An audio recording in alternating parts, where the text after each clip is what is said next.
And we're back, folks. Thank you for tuning in to episode 3 of the O-Face podcast. Pete Light here from the Orioles, here with our next guest, Patrick Gatti. PG, how you doing today? I am doing great, Pete. Thanks for having me. I am super excited is the best way to sum up how I'm feeling right now. It's warming up outside. We've got Cardinals baseball. We've got the Masters coming soon. And March Madness just ended, and we've got wiffle ball right around the corner. So it's an exciting time.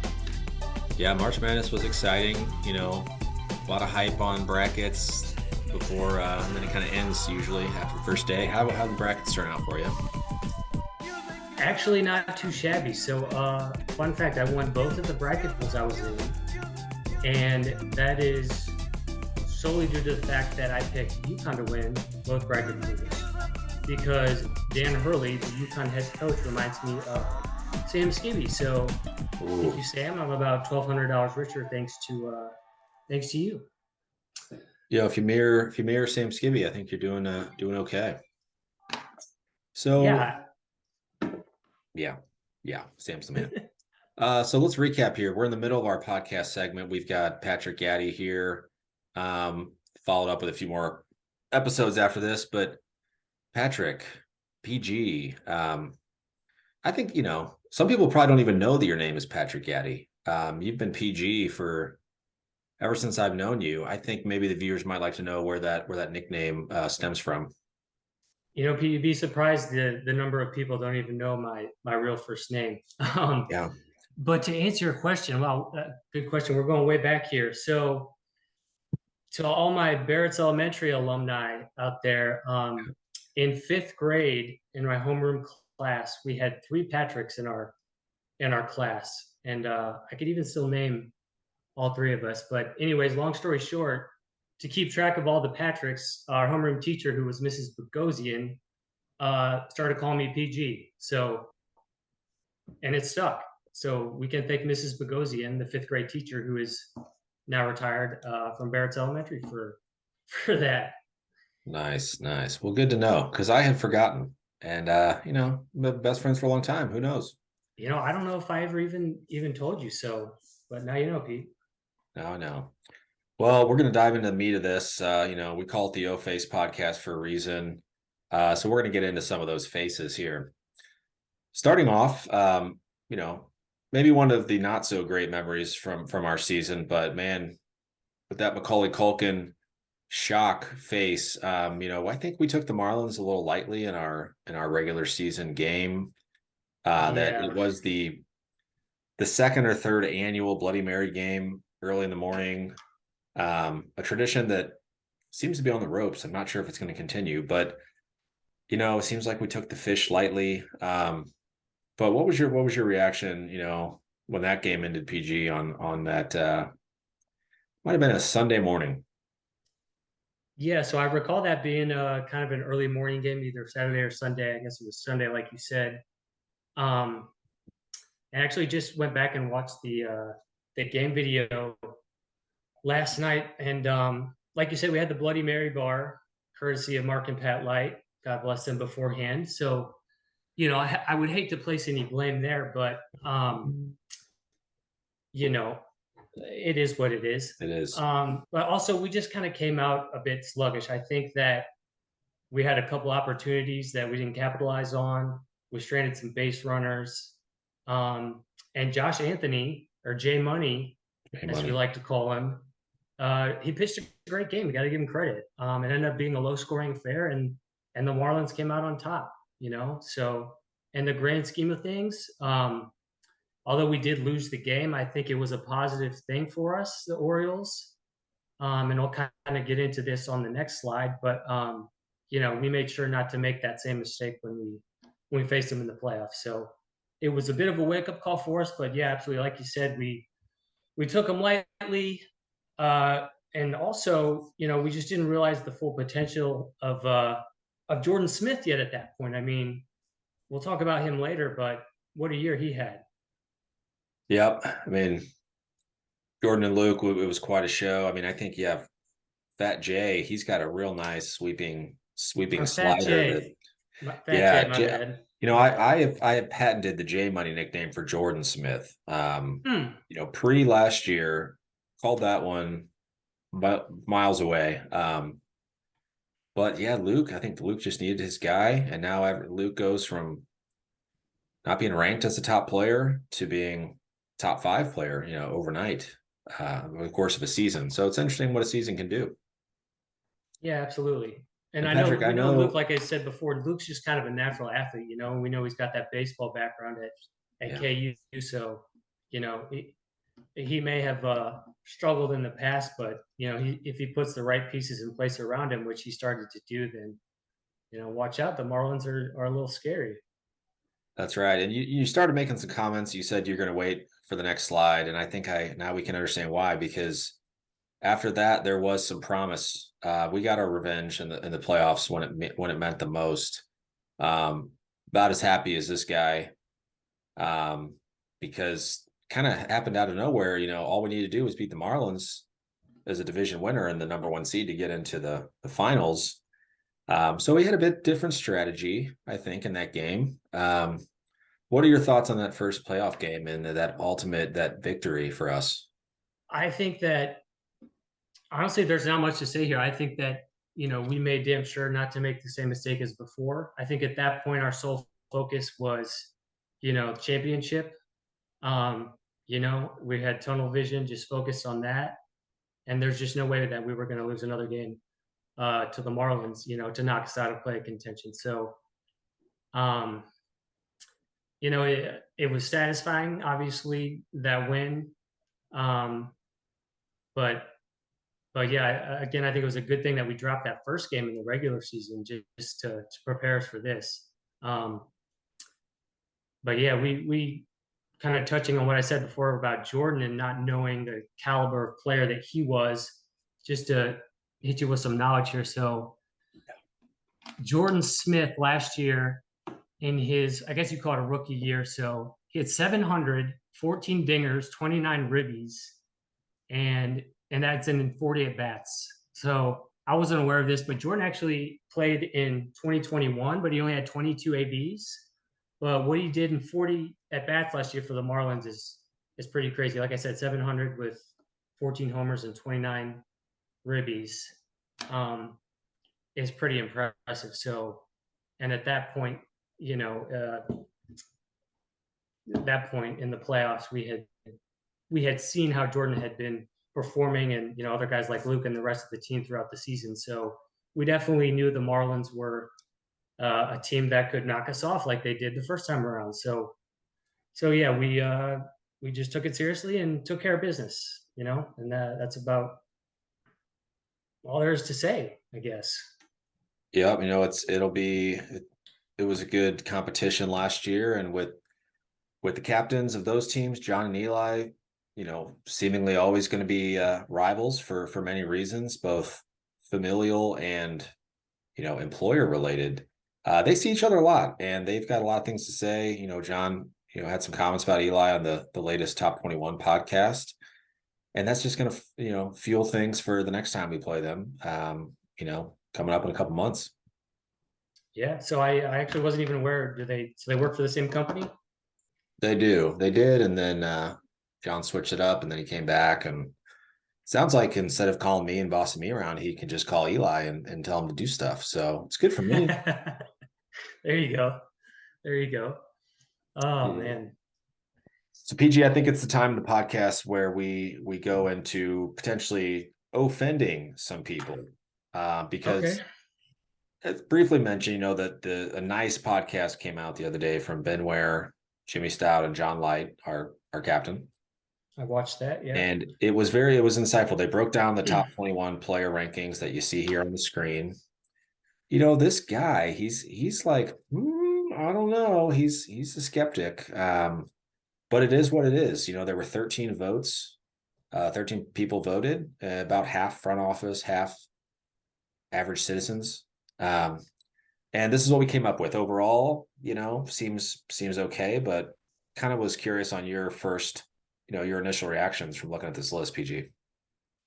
So correct me if I'm wrong, Pete, but I just recently found out that apparently anybody or any player can vote on this. Is that right? That is a fact.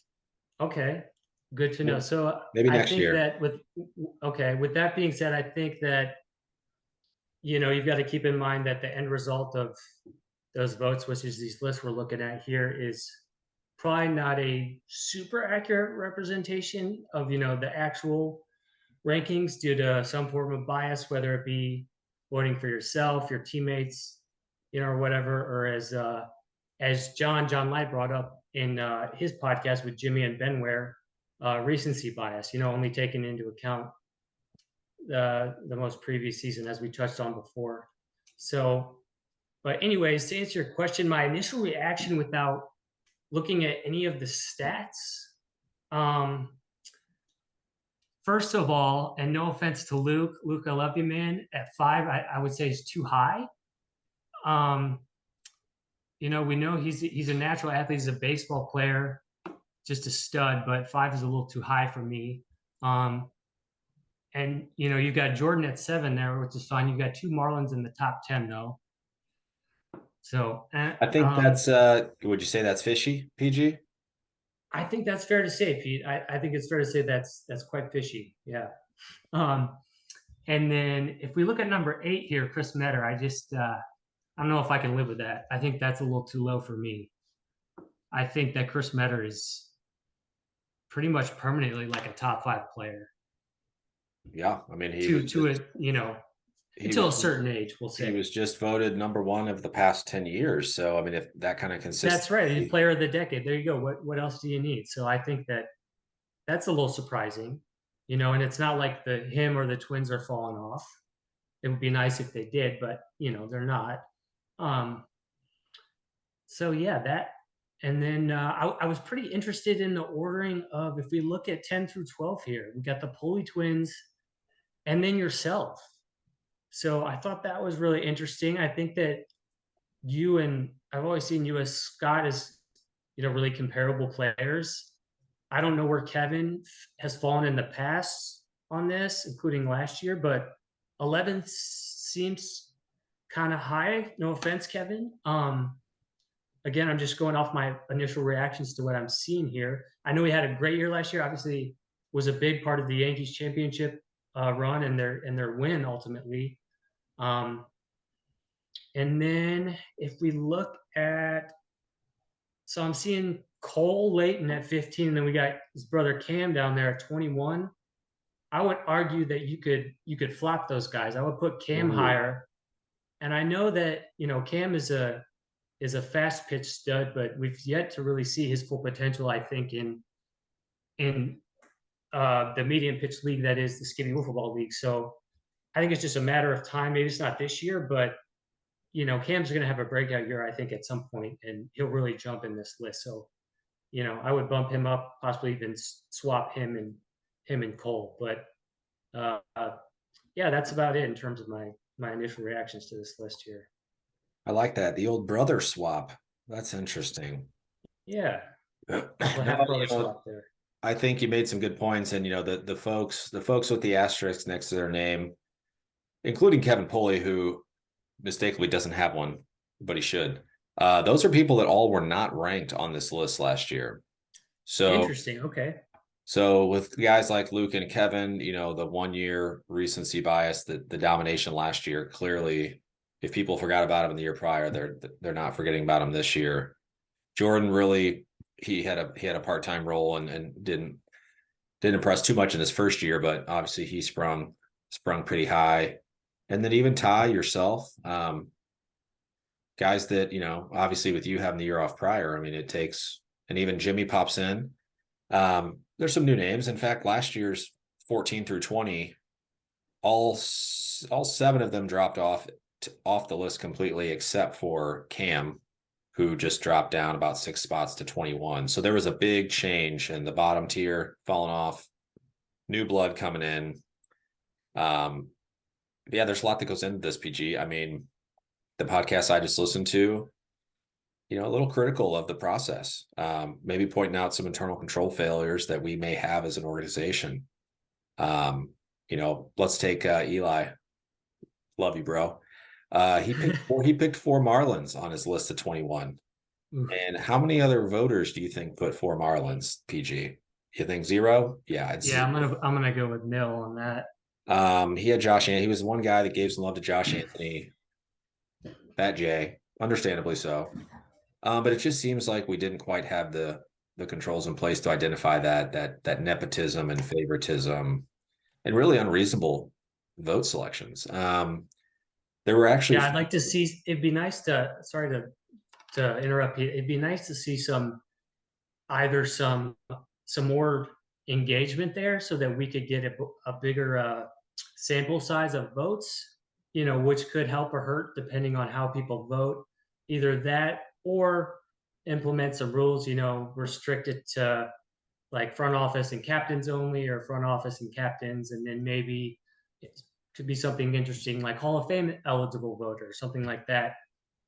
Try to keep the riffraff or guys like Ed Lodana out of this conversation.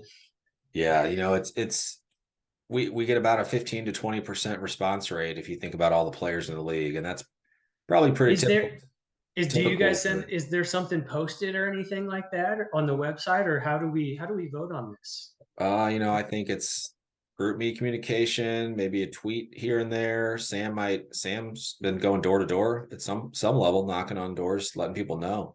But we need to do better as an organization. It is very clear. Yeah, I should. Yeah, Sam is my teammate, and I wasn't aware of that rule, so I need to. Yeah, Yeah, and get my act together. Apparently. well, Sam himself is commissioner. He's not involved in the voting process, so he does not vote. But clearly, he's probably knows more about the league and the players and their realistic expectations than anybody. It would be nice to have his vote, but he's got to stay independent at times. Um, Very clear we need some education. Maybe some statistical awareness education, because when you look at the list of the top 13, Sam Bakula up, there were four guys that in that group that were left off the ballot completely by three different voters. So, we agree as a group that these guys are top 13. How does a single person not put them in the top 21? That definitely happened. But I will What say were that, those three guys again, Pete? well, I don't know, but I'll tell you there's three of them. So we seem to have identified the top 13, but there's a few people that didn't even vote for them at all. So they could be higher if they may have, reviewed some stats, had some Right, awareness. right. But I think the big award goes for the number of, well, I guess not, the number of players that were left off the ballot that were top 21. That goes to Edlow. So there were 8 guys that are top 21 here that Edlow didn't even have on his ballot. And you know who he had instead? He had 5 athletics, all 5 athletics that don't make the list overall. So you just wonder, with a little shuffling and realistic touch, how that might shake things up overall. I think everyone would agree. Your name's on the slide, you deserve it. We'll pour a few out here for Chris Forbeck, number 22. His average dipped a little bit last year, but his home run count nearly doubled. So he stayed in people's minds enough. And for me, it's Paul Castellano. Put up Cy numbers 2 years ago. He's solid in the field. He's got home run power. He's a Hall of Famer. He's been trending down over the years. And I think voters are like this new blood. They like the Jordan Smiths. They like the Vorbecks. But guys like us who've seen Paul play a lot, it's hard to leave him off for me. Yeah. And another thing about Jordan and Warbeck is they're both, NWA guys, right? Or am I Not wrong on Vorbeck, that? but Jordan is. Okay, my mistake. Um, but yeah, I totally agree, Pete. Totally Good. agree. I'm glad. We're going to move into my favorite category. It's the O categories. So Ooh, yeah. let's talk optimism, PG. I would like you to tell me, name a player that has struggled the past couple seasons, but you expect them to have kind of a breakout, standout performance this season.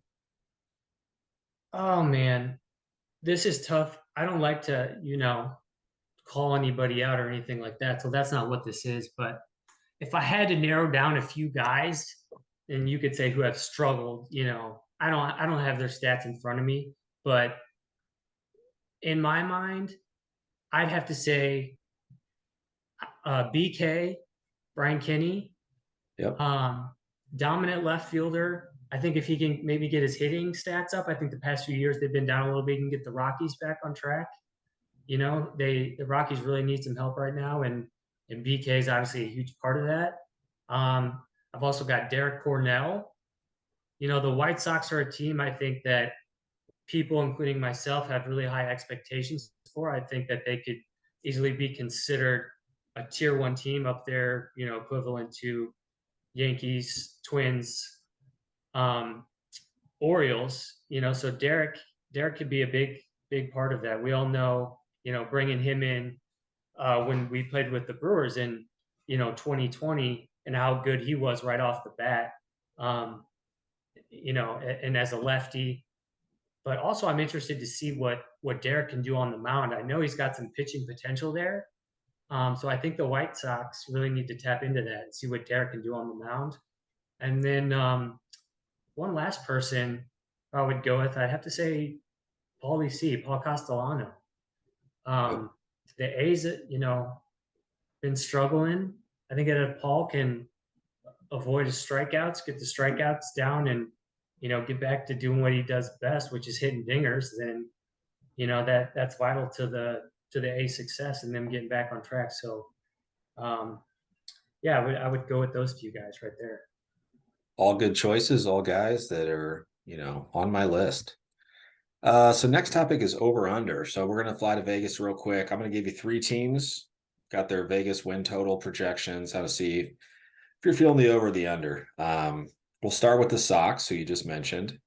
They're set at 5.5 wins. Which way you heading there? Ooh, 5.5. So they were 5-5 last year, and here I go, um, talking about recency bias. Yet I am Well, a they've only victim of been that. around for I'm a one victim year. of that myself right here. So last year, the White Sox are coming off a 5-5 season, right? But I'm going to go over. So, like I said, that's a team. You've got a ton of talent. People have really high expectations for them. I think they could be a tier one team. Um, and it'll be interesting to see that the White Sox, that franchise, evolve over the next couple years. I don't know how much this has been talked about, but I know they may be getting a new addition next year, big name possibly. So that's something to look out for. But that's not going to be this season. That's not going to help them. But I'm still going to go over the 5.5. So I would pick them to improve upon their 5 wins last year. They added Trent Steffies. How much will he contribute? I don't know, but it'll be great to have him around the Skibby Wiffle Ball Complex again all weekend. Um, and then, sorry, Peter, I lost my train of thought here. Um, yeah. Oh, they got the Twins in their division, which Yeah. obviously is not ideal for anybody. So it's going to be tough to come out of that division. But maybe the wild card winner, excuse me, or maybe they come out of that division on top. I don't know, but I'm going to take the over on the White Sox. I think they've got too much talent to go 5-5 again. Yeah, I'm with you. I think most people think they just underperformed a little bit last year despite making the playoffs. So that makes sense. They could jump from 5 to 6. Twins and Rockies in their division. So people also think the Rockies are going to turn around. That will make it tougher on the Sox and even the Twins. So I'm on board with you. If you want to go splitsies, I'm down. Okay. Let's go to our next one. So we're going to go in our division. We are paired up with the Astros again from tier two. They're set at 4.5, narrowly missed the playoffs last year. Where you have the Astros sitting this year? I'm going over again on the Astros. So I know they're in our division. So I have mixed feelings about the Astros improving upon what they did last year. They were 4-6 last year. Um, I mean, but if you look at that division, it's interesting. It's the exact same as the year before. It's the O's, the A's, and the Astros. Yep. So, ideally, I'm just talking hypothetically here. Ideally, we, as in the Orioles, would take both game against the Astros. So that makes it tough for the Stros, but easier said than done for us to beat them twice. So we'll see. Also, just a little fun fact here: the Astros against the A's all time are 3-6, I and think you're talking yourself out of the over, maybe. you know, you're right, Pete. I haven't said much to justify the over here, but you know, Maybe just I put like just, put one unit, just a sprinkle on it. Not a lot of confidence. I mean, so you got guys like we talked about this before. How Cam Smith, I think, is a guy who's due to have a breakout season at some point. He came in at what I believe 21, the top 21 players list. You've Yep. got Jimmy Stout, who's solid on the mound Love Jimmy. and at the plate. My guy Keaton, who is a highly underrated player. He can freaking mash. I know he had an off year last year, a bit of a down year. If he can get back, so it's more of those things is why I'm going with the over, and really the A's struggles, which we'll get into here in a moment. But yeah, I gotta go over with the Astros. I'm gonna go over. I think they get at least 5 wins. And how about the A's? The A's are coming in at 3.5 wins. 3.5 is low, but I'm going lower, Pete. I'm taking the under on that. And I hate to say it, because I love every single one of those guys, but it is the same division as last year. Like I said, they'll be without Michael Carl this year, which could definitely hurt them. However, they'll have Josh Rogers, who, as we both know, is a very quality addition. We know what he can do when it comes to wiffle ball, whether it be medium or fast pitch. So that'll be good for the A's. And yeah, that's pretty much all I got in terms Yeah. of my reasoning, and I can't pick both the Astros and the A's to improve upon last year, right? Because they're both in our division. So Right. I got to pick at least one of them Yeah. to And the A's are consistently ranked, I think, as the eighth best team when you look at the rankings. So seems to make sense. and I think that could easily go, people could be way off. I think the A's could have a great year, or they could not. They could have a really bad year. It's tough to. Always. And we're going to go to our last topic here, PG. My favorite, as always. It's called OnlyFans. I don't know if you're familiar, but I wasn't. But name the active SWBL player that you think is most likely to have an OnlyFans account where they share and sell their personal content for money. Maybe describe who you think that might be, what kind of niche you think they're going after, and let's hear what you have to say. To be honest, Pete, I'm a little confused because I've never heard of OnlyFans. I don't know what that is. No, I'm just kidding. So I wanted to go with Sam Skibby here because that's the obvious choice, right? I mean, Brett called Sam it. Skibby. But I think my answer is going to surprise some people. I'm going to go with Paul Castellano. I'm going with Paulie C. Yeah. And yeah, so do we have a visual? There we go. I mean, just look at the guy, man. He's an absolute specimen. He is. I mean, look at those arms. I don't know if there's you know, if there's some sort of fetish for biceps. I don't on OnlyFans. I don't know. I think maybe Probably. Paulie C has probably graduated onto bigger and better things. He's probably like doing like commercials, bicep commercials or maybe with his calves or something. I don't know. But I mean, just look at the guy. It's hard to argue that you know if you're not putting that body to work, then what are you doing, man? Yeah. I mean, if And you're, also, I mean, his last name is Castellano, so if you think he doesn't have some sort of side hustle going on, then you're crazy. So yeah, I mean, Paulie C, there it is. if you're in a OnlyFans account holder looking for content and you see what Paul's throwing down and see what he's offering, I mean, that's an offer you can't refuse. You know, Exactly. what can Well I said, say? Pete. Great choice. I'm on board. So we're going to go into the next topic, the O-fficial ruling. I'm going to go through three topics, and is there a rule about them? I don't know. We'll talk about it. We'll look up the rules and we'll see. But things that seem to come up over the years for us in the franchise era that might cause a little confusion for folks. Not everybody studies the rule book.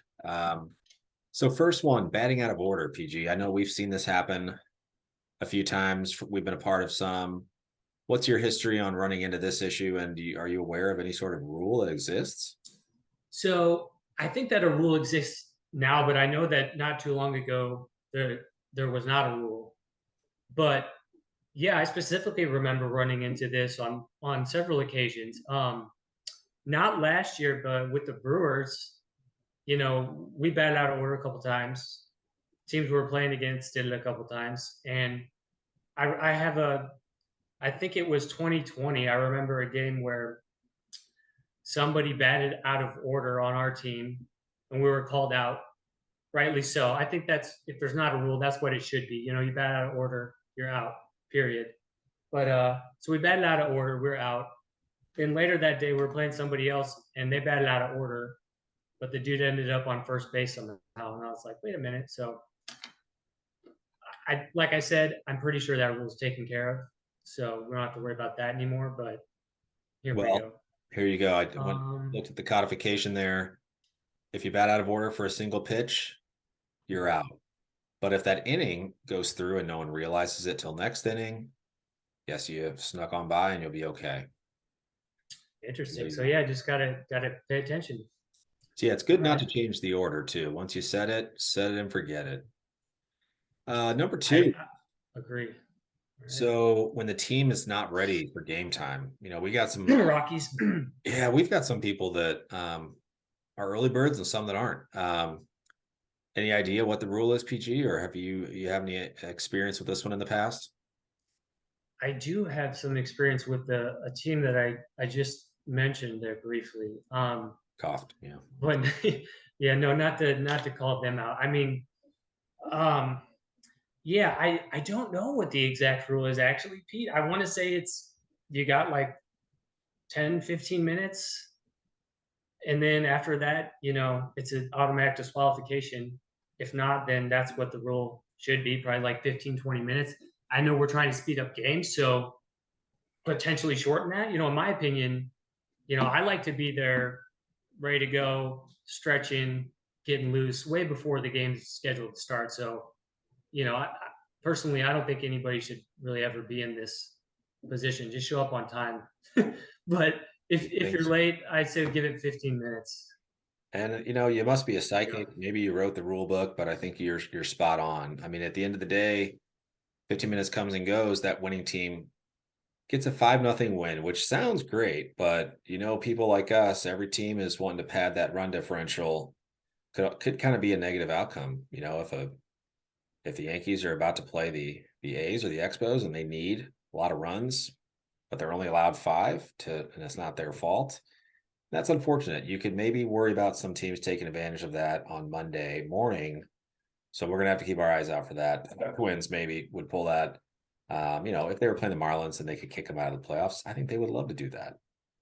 And That's a great. I was just going to say that's a great point, Pete, about the run differential, and that's something I know we're going to talk about or get into a little bit later, possibly. But yeah, I hope that the rule isn't taken advantage of. I've never seen anybody do that before, to take advantage of the run differential. yeah. But yeah, hopefully it stays that way.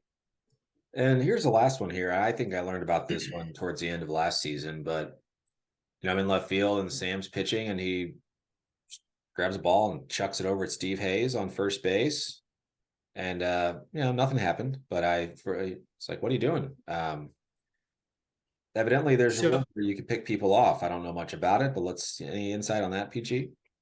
I have absolutely no idea anything about this. So I would imagine Yeah, I'm just not aware of any rules regarding this because you're not allowed to lead off, right? So, Yeah, unless we're talking about Sam Skibby stealing bases, which we could pretend I didn't say that, he then does. I don't really know the situation where this is relevant. Well, here's what happens. Some guys get a little antsy. I know Sam was going after Steve Hayes in our A's game. Yeah, you're not allowed to lead off. We'll issue a warning. And so this rule sounds okay. That's fine. Just everybody be happy. You got to look into the pickoff section. You got to go further in the guidance to see what really happens. If they step off the base when someone swings thinking they're going to hit it, you can keep an extra ball in your pocket. You can chuck it at them. And if you miss them, no harm, no foul. But if you hit them and they're off the base, I guess he's out. And that'd be a tough So one. that's a good. I like the rule here. Yeah. Interesting how it's worded though. Pitcher may throw any one ball at the runner inside of the circle. So does that mean it doesn't have to be, that just one wiffle ball? It could be you could have two in your hand, or you could be the one that's in the other hand or in your pocket. So are you saying if you got big hands like Brian Kenny, maybe you fit like six of them in there and you just chuck them over there at Steve. And if one of those balls hits him, I guess he's out. That No, I meant like if you were to switch a ball, if you were to use a ball that wasn't actually the ball that was in play. I guess this isn't so much of a well, pickoff attempt, but you know what I mean? yeah, the ball you throw is gone, and then you can still have one in your other hand or in your pocket, and you can use that one to immediately throw right after the pitch, is what I'm gathering. So that you're telling me that that's the rule? I believe that's the rule. Yeah, see, I don't know about that. So if somebody threw a ball at me, if I'm standing on first base as a runner and somebody throws the ball at me and it goes out of play down the first baseline, I'm going to second base. Yeah, but that's But not allowed here, I don't think. if Sam Skibby pegs me while I'm walking to second, I'm going to be like, "What the heck? You just threw a ball over there." So that is that's very interesting. I don't know how I Yep. feel about that rule. I think it's in reality, it's probably never going to happen. But if it does, we'll have the rule book printed out, especially if it's in our favor. I mean, we got Sam on our team. That guy's all over this shit. So I That's think we're gonna right. be looking good. PG, talking about all these rules, kind of curious on your thoughts. We've changed rules a little bit over the years for good reasons. Is there a certain rule that you would like to see that you think would be good for the league? Pete, I think that overall we've got it covered. And I think that, Sam and the front office and everybody that was involved in that process has done a really great job with what's coming up and the rules and adapting them. And I think it's worked really well. So I really don't have anything in terms of rule changes, except for possibly maybe what you touched on earlier with the run differential, right? So you could have a team that could forfeit a game in order to, control the run differential potentially, Yeah. and that could change you know, the outcome of the playoff picture, as an example. Um, but I've got a few other things. I don't know if they constitute or count as rules. Let's hear 'em. But just to go through these real quick, talk about the home run derby. To be honest, and I think we've only done it like 1 or 2 years with the new format. I like the old format. I like to see it go back to you stand in the dirt, lob one overhand. You know, Five this new outs. format is. I don't think I have the stamina for that, man. But as they say, adapt or die. So that and maybe put some tennis balls on the outfield fence post. I know that what we have now is a vast improvement on what we had in the past. I don't know if you remember, we had like those wrought iron or steel like posts Mm-hmm. that were connected by like plastic, orange fencing. So it would have been very easily for somebody to get impaled. But even still, with the outfield fence with those posts, and guys diving over the fence and falling backwards, every year there's a couple plays where you're just cringing, hoping the guy's okay. So I'm all about player safety. I might have to take this up with Goose, the president of the Players Association, Right. and express my concern. Maybe we can get some tennis balls put on top of the outfield posts out there. And then the last rule I would say, rule whatever you want to call it, is do Blake a favor and put the American flag somewhere else, left field or right field. Put it on one of the foul poles. Yeah, throw the guy a bone. That's for sure. Nope, those are great ideas. If I had to pick one, I'd say let's think about our mercy rule. Maybe we can tighten that up a little bit, end some games quicker. It's always a goal to get games over with a little quicker so we can stay ahead of the pack. So I think if you're down 12 after 3, 15 after 4, something like that, I'd say it's over. We've seen some comebacks, but I think in most games, we think those games are over. So you're not going to Yeah, show and up. I know we're constantly trying to, speed up the games, and that would definitely help. So yeah, that's a good point. I always like to, in those games when you're not on the losing end of it, you want to keep playing, you want to keep hitting and stuff. So it would be hard for me to see that change, but yeah, I totally understand speeding up the games and all that. Everybody wants to pad their stats, it's a confidence boost. I just really for the enjoyment of the game, not so much about padding stats, but like I said, when you're not on the losing end of it, it's pretty fun to mercy the other team. That's right. Now, PG, this is hot off the press. This is unreleased information that I could get Yeah, fired over for disseminating to you, but I'm heck thinking yeah. that the time this is released, it might be, public knowledge. But these are the hitting, pitching, fielding rankings by the front office, 1 to 9 for each team. Kind of flash those in front of you and see if there's any of those you want to dissect. Anything that you might weigh differently on or disagree with, or any surprises to you. So, I think it's actually, and this is voted on by remind. This is just front office, is that right? This is front office and captains. And captains. Okay, so we don't really have to worry about Edlow. any crazy outliers here. You got to worry about Um, Eli still, but it's true. He is a captain. Um, yeah, I think it's pretty accurate. I mean, looking real quick at all three of these hitting, pitching, fielding, you've got Yankees, Twins, and then Orioles in top three, with the exception of fielding. Um, but I mean, I could argue that we're right there with the Rockies. I know the Rockies have BK and left, but we've got three guys who can play left field. Yourself, Sam, and Brett. So, um, yeah, I think to sum it up, it's pretty accurate. You got, like I said, Yankees, Twins, Orioles, top three in pretty every category, pretty much. The White Sox are also right there, and then I hate to say this, but everybody else kind of after that. So I think that's pretty accurate. Quick question for you though, Pete. Who made this pitching graphic here? it's I'm kind of isn't it? interested in that. Yeah, Sam made that, and is it interesting? I feel like you see Sam, you see me my on there, and you can see the, yourself on there. my own pitching coach. Man, I'm Yeah, gonna have to we're gonna have to talk about that.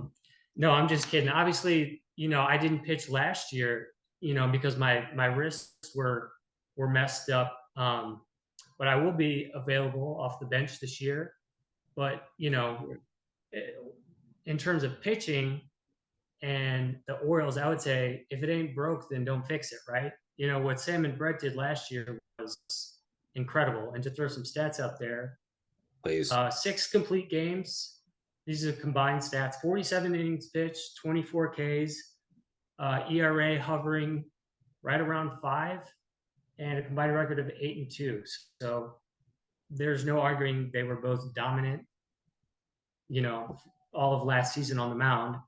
And really, they didn't even need you or me, but this year I think it'll be important, or, at least you and I will be available to come off the bench if they need a breather, or maybe they don't want to face a certain team. But like I said, if it ain't broke, don't fix it. I think those are our workhorses. We stick with them, and you and I just, whenever we're called upon, we do our best. So Yeah, no, I'm yeah, with you. Yeah, I think the A's are clearly the number 8 team according to everybody. They're coming in there on every category. The Expos probably belong at 9. Jimmy's going to carry them to a number 5 pitching, but I mean, even he's been dropping off the past few years, so they're going to have some trouble. Yeah, I think fielding for us. I mean, you obviously BK himself gets the Rockies a lot of high ranks, but right. we were the only team that didn't have an error in the regular season last year. If you lump BK plus Blake or Chad or whoever else is in the field, I think you trump the Orioles up top when you add 3, 4 guys that are going to be shuffling around. I think one guy's not going to carry. One guy's not going to make all the plays. Right. And I mean, I'm interested in that 5, 6, 7 area with the Astros, Sox, and Rockies in general. Seems like people are higher. Astros are higher than the Rockies in hitting and pitching, not fielding due to the BK point. But it seems like the Astros are above Rockies overall as the office voted. So yeah, I mean, to me, tier 1 is its own tier, and then you've got 3, 4 teams battling for wild card, and then you got a couple at the bottom. And I'm looking forward to these graphics coming out. Yeah, I think to touch on what you just said, the tiers. I think this is really represents the tiers well, and vice versa. So the tiers are pretty accurate. Would you agree with that assessment? I do. I think we had 2 new franchises last year, so we were tier 3. It all makes sense now how things laid out. I think they're very balanced, and I would expect to see these 3 teams that you see on the picture to win their division. I don't think that's an unpopular pick, but we wouldn't be surprised if one of them or 2 of them, drop down into wild card or are watching the playoffs from their lawn chair. It's Now, definitely gonna be tight. It's definitely gonna be tight, Pete. it always For is. sure. So my last segment for UPG, one of my favorites. I always like to ask guys, you're the captain. You got to pick 4 players that you've never played with before to field a team, and a team that can compete tomorrow or in this league. So why don't you take me through your roster and how you got there? Yeah. So first of all, team name Blue Jays. Nice. I think the Blue Jays, you could come up with some really dope jerseys. Um, I've always been a fan of the Canadian baseball teams, although I guess there's only one now, right? Toronto, with the Expos being gone.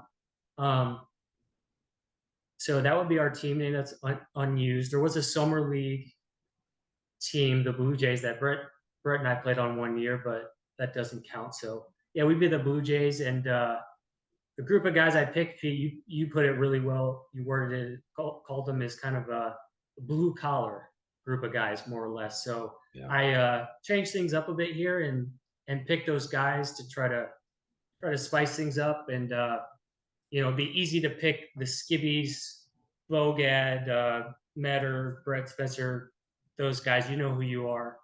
Um, You know. but I'm not calling your name for a reason. No offense. It's just to switch things up and make things fair and exciting. So, Yeah, those guys so are. my starting pitcher and batting first, I got Will Rath, Ooh, yeah. lefty. I've always hated facing lefties on the mound, especially Will. I've always struggled. And if you look at Will's number, he is a guy who is, or numbers, excuse me, he's a guy that is a starter on any team in the league. And he's good enough to be a starter on the Twins. The Twins are just loaded, so he's like their 5th guy. But yeah, Will is, he can pitch, he can hit, and so that's my leadoff guy, Will. Batting second and playing right field slash relief pitcher slash pitcher 2. I've got my guy Blake, because who doesn't love Blake? And he hits dingers. Next, playing the hot corner, left field, I've got John Callaway, another lefty. Um, he's one of the biggest competitors I know, and he's just an all-around great guy. So moving on, next in right field slash extra hitter slash DH, whatever you want to call it, we've got a righty. I've got my guy Keaton Adams. Got to be He key. can mash as well, and I know he regressed a bit last year, but if you look at his numbers, I definitely see him bouncing back and having another great year this year. So those are my 4 guys, and if you notice, I've got lefty, righty in the batting order. Maybe keep the defense on their toes, catch them out of position there. It's But yeah, good. that's the blue collar Blue Jays right there. That's good. And you round it out with yourself Get some ducks on the pond for you, and Yeah, I mean, so I was supposed to include myself in here, right? oh yeah, Okay, good. I didn't want to look like an asshole. But yeah, and then myself batting last, and you can put me wherever. look at that utility guy. That's And, right. and there it is. Uh, Kevin can make some magic with that logo. oh The man, blue collar Blue Jays. there we go. I'd invest. I'd be a fan of that team. So PG, man, this has been great. We're gonna go into our last slide here. Um, Final thoughts, a final word from you. Anything you'd like to say to the listeners or to the fans out there as we gear up for season 21? Not really, man. I mean, you know, I would just say thanks, Pete. This has been fun, and to everybody out there, I look forward to seeing you on Friday. That is the start of Memorial Day weekend, or I guess we're playing in game two, one of the early games. Two. So catch us on YouTube. That'll post probably a week or two before the actual season starts. Think so. Yeah, but that's about all I've got. This has been fun. Thanks for chatting, Pete, and yeah, talk soon. No problem. Appreciate your time. And folks, we'll be back next round, episode 4, with the captain of the Orioles, John Light, longtime veteran, and round out with his thoughts on the team and the league overall. And then we'll come back together for episode 5, get the whole team together. And we've got some fun activities planned and some good slides for that one too. That'll be fun. I'm looking forward to that. That'll be fun. Yeah, absolutely. Thank you, Pete. Appreciate it, man. Bye. See ya.